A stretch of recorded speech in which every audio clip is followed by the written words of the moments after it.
జగన్మాత దుర్గమ్మ కొలువుదీరిన ఇంద్రకీలాద్రి కొండ చర్యల పటిష్టతపై శాస్త్రీయ అధ్యయనం చేయడానికి వచ్చిన బెంగళూరులోని national institute of rock mechanics శాస్త్రవేత్తల బృందం తమ క్షేత్రస్థాయి పరిశోధనలను ముమ్మరం చేసింది.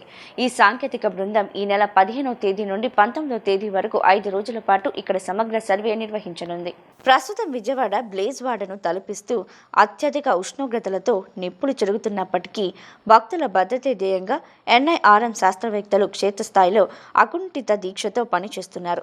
రాతి స్వరూపంతో కూడిన ఇంద్రకీలాద్రిపై హెచ్చు ఉష్ణోగ్రతల వల్ల రాళ్లలో కలిగే మార్పులను మరియు వాటి పట్టుతత్వాన్ని ఈ బృందం నిశితంగా పరిశీలిస్తోంది.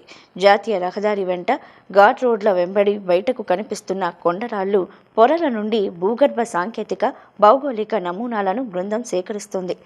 నిర్ణీత షెడ్యూల్ ప్రకారం జరుగుతున్న ఈ సర్వేలో భాగంగా అత్యాధునిక పరికరాల సహాయంతో రాళ్ల స్థితిగతులను, మట్టితో మిలినమైన ప్రాంతాలు మరియు తరచుగా రాళ్లు జారిపడే ప్రదేశాలను శాస్త్రీయంగా విశ్లేషిస్తున్నారు. రాబోయే రోజుల్లో కొండపై నిర్మించనున్న పాశుపత ఆలయం మరియు 2వ ఘాట్ రోడ్ వంటి బృహత్తర ప్రణాళికలకు గల అనుకూల పరిస్థితులపై ఈ బృందం ప్రత్యేకంగా అధ్యయనం చేయనుంది.